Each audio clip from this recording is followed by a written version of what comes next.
Hello and welcome, Ghost Keyboard here. Today we're going to taking a look at a very interesting mini PC from AceMagic, known as the N150 Vista V1. What is making this mini PC so interesting is that it has the new Intel N150 chip. This CPU was just released in this late October 2024, and it is kind of phase out the older Alder Lake N-series models with the notorious N97 and N100. So what we have here is the brand new Intel N-series chip, which is based on Twin Lake low-power processor. The first thing that is calling your attention beyond the nice design of this mini PC is its size. It's only a 3.9-inch square width for 1.3-inch height. We are way beyond your casual 1-liter mini PC. This model is 0.3 liter and is literally holding in the palm of my hand. One of the main reasons why I am really excited about this chip here, the new N-series, is emulation and light gaming on this lower-cost mini PC. It is actually sold on Amazon for $189 with a $20 coupon apply, with 16 gigabytes of RAM and 512 gigabytes SATA SSD storage. You will find the Amazon store link in the video description. So with the Vista V1 from AceMagic, inside of the box you will find the mini PC, a mounting bracket with some screws to mount up your mini PC on the back of your monitor, or under your desk or wherever you like. And you also get a 12-volt 30-watt power supply and an HDMI cable. But don't worry about the 30 watts power supply. This mini PC ain't gonna pull anywhere near 30 watts. Actually, the power consumption of this unit is very, very low regarding the performance we have here. Default TDP has been set to 15 watt. And low power consumption is one of the main spec of this unit with its ultra-small form factor. Let's jump into the mini PC interface. Up front we have two USB 3.2 Gen 2, one 3.5mm audio jack and the power button, and in the back panel we have two USB 2 ports with one HDMI ports and one display port. Both of these will do 4K at 60 MHz. And last we have a 2.5 gigabit Ethernet port. Moving over to the specs. For the CPU, we've got the brand new Twin Lake Intel processor with the N150, with 4 cores, 4 threads, base clock at 800 GHz up to 3.6 GHz at boost clock. For the internal graphic card, we have the Intel UHD graphic, which is 24 execution units. And this is a big step up compared to the 16 execution units of the older Alder Lake Intel UHD graphic chip. This new chip also have more shaders computing power than the previous N-series chips. For the RAM, we have up to 3200 DDR4 SODIMM RAM. But unfortunately, it is only single channel. Dual RAM would certainly have boosted a tad bit the performance in gaming for this mini PC. Also, we have Wi-Fi 5. I would have loved to see Wi-Fi 6 though. For the storage we have, and one PCIe 3 NVMe M2 slot. The AceMagic Vista V1 comes with pre-installed SATA SSD, but it supports PCIe 3 NVMe M2 SSD. So you can set your own NVMe M2 SSD and your own 1R per 832 GB RAM for a significant performance boost.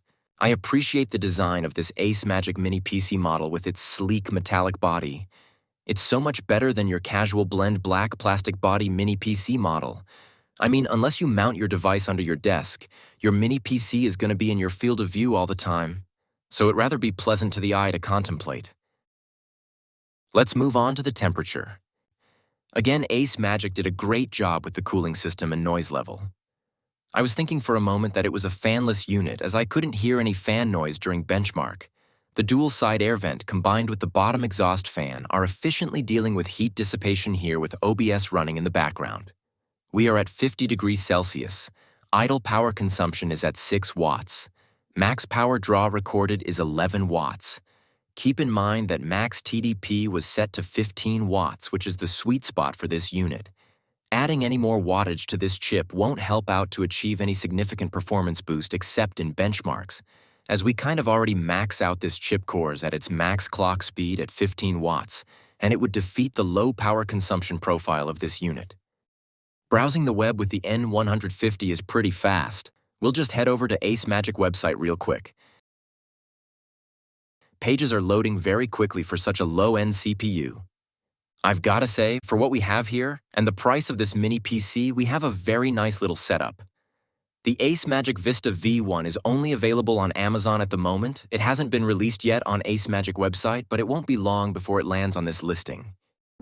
Next thing I want to show off here is some 4K video playback from YouTube.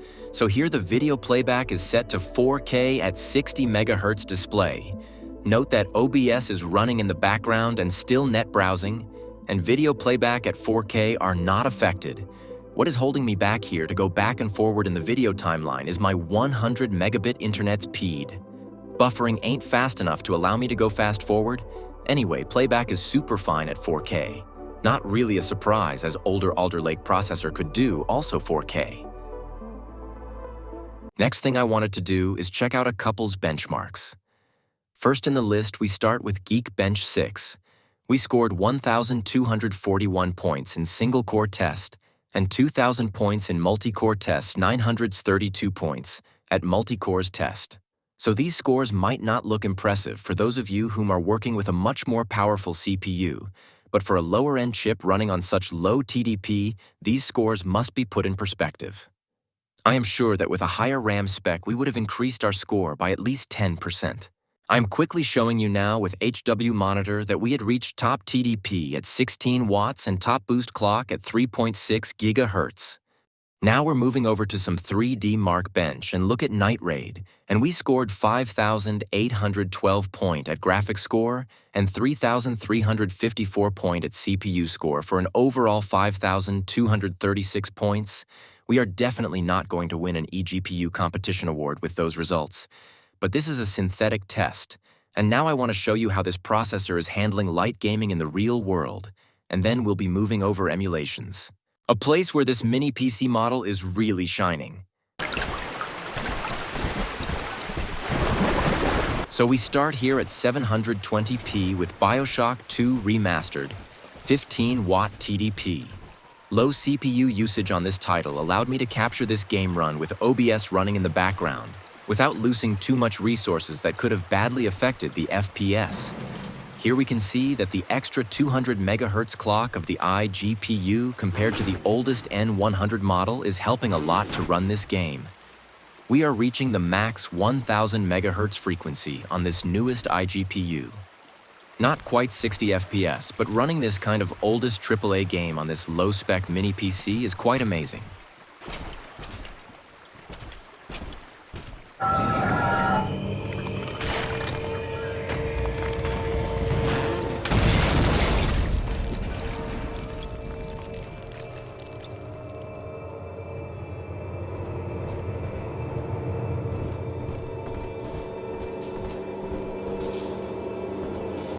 Next is Hitman Blood Money at high details graphics setting at 1080p. I could have tried the game at 720p at a lowest graphics settings, but I wanted to see the limits of this iGPU, and we are pretty much there with this too high resources demanding settings. We are at 30 FPS.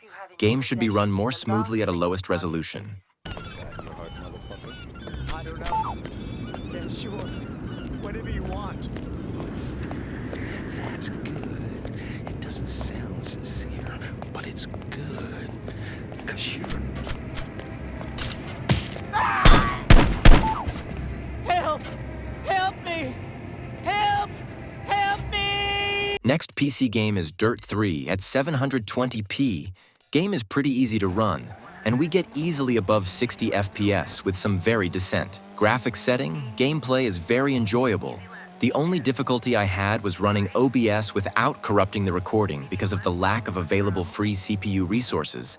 In fact, without OBS, which is, by the way, my video screen capture recording application, this mini PC can handle this game title at 1080p 60 FPS. Next is one of my favorite game simulation franchise, Tropico 4 at 720p low settings and above 60 FPS.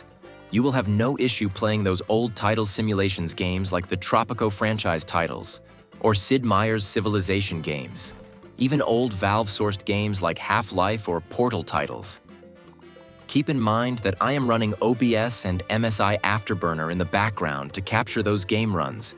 You will get 15 to 20% FPS boost without those apps running in the background. Expect better performance at home than what you are seeing in those game tests that are crippled by video capture and MSI applications running behind the game, and eating those CPU and RAM resources. We move over now to an other simulation and a most demanding game with The Sims 4. 720p at low setting, still and always at 15 watts TDP. We are not quite holding to 60 FPS, but the game is running pretty fine. No lag, no choppy gameplay. We are at a playable level of gaming here. Monopause. Why make Faroob? Shaylee. Bin Trip Nebo. Moochie Peachy. Sabidi. Now a bit of Roblox testing for those whom are wondering if this mini PC can handle Roblox. Well, the answer is yes, it can, of course. No FPS here, as Roblox isn't supporting MSI because of its anti-cheats apps preventing background apps to run behind Roblox.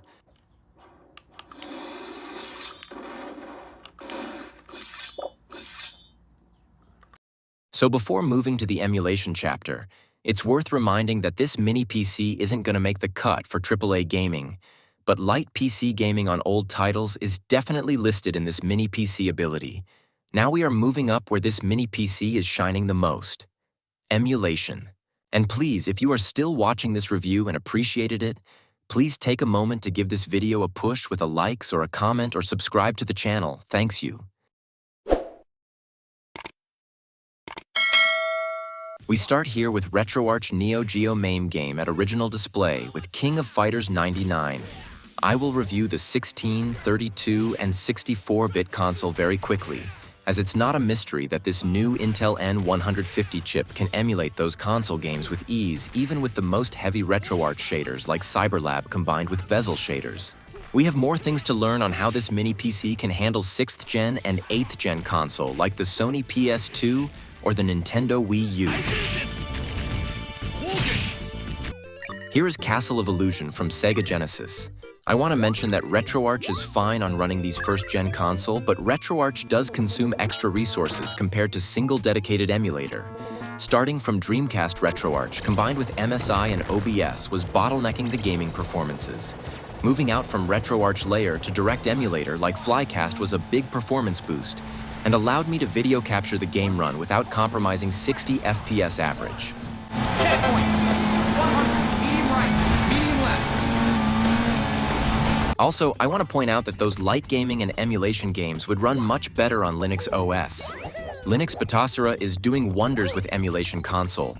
Not emulation though, but Minecraft Java is running also way better under Linux distros, so yes, this little low-cost mini PC can also be an opportunity to have a second OS behind Windows or Mac and get familiar with Linux. If you are this guy or this girl who is puzzled by Linux and never dare to jump into the Linux experience because of the price of an extra device, then this is your opportunity to try the experience at the lowest possible cost.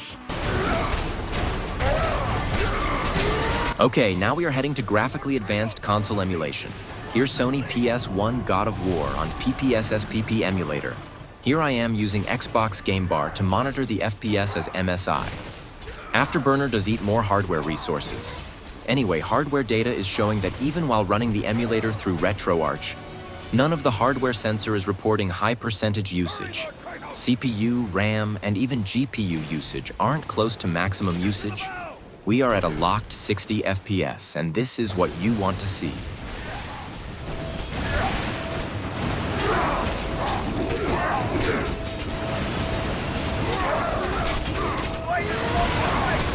Seeing how PS1 is working fine, we have to wonder how this AceMagic low-cost mini PC can handle PS2 games. So have moved to God of War, again the original title, and it is looking good. I do believe that without OBS and MSI running in the background, we would give the CPU more room to breathe and deliver close to 60 FPS average. And I am certain that with 1 R per 8 RAM at 3,400 MHz, we would lock that FPS at 60 for sure.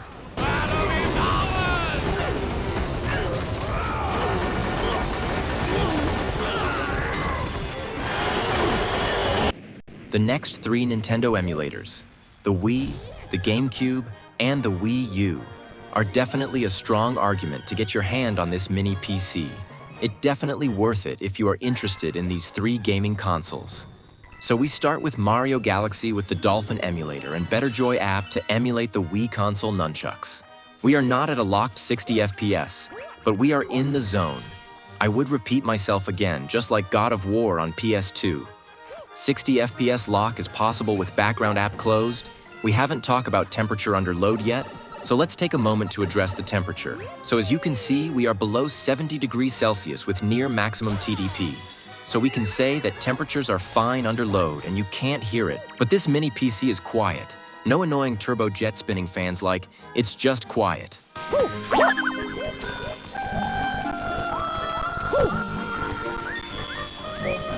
Next, we are moving over GameCube emulation with Donkey Kong Jungle Beat with a locked 60 FPS.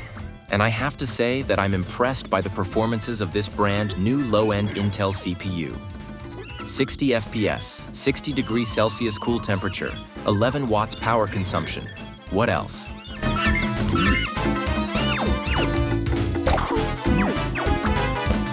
Now Mario Kart Double Dash, still on GameCube Dolphin emulator to double check that this 60 locked FPS on the previous title was not a fluke. Same drill here, 60 FPS, cool 60 degrees Celsius and 11 watts power consumption. This is perfection data.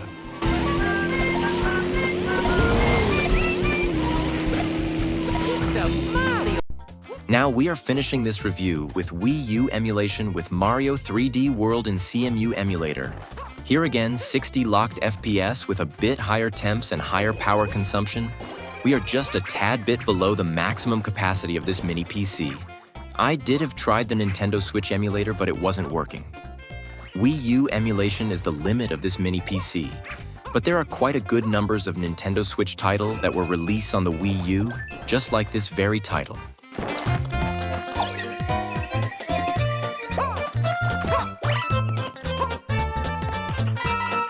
To wrap up this review, I would say that this AceMagic mini PC has, in my opinion, the best design among the N150 mini PCs available in the market. And its small factor is appealing to anyone who is willing to transport a computer with ease. So we have here a brand new Intel Twin Lake with pre-installed RAM and storage for less than $200. If you are somebody that is looking for a low power consumption mini PC that can handle fast net browsing, 4K streaming and video playback, with light gaming and console emulation till Wii-U emulation, then this mini PC would probably be for you. Also, please subscribe to the channel as you don't want to miss out my next publication, which will feature a brand new, very powerful mini PC. See you next, bye.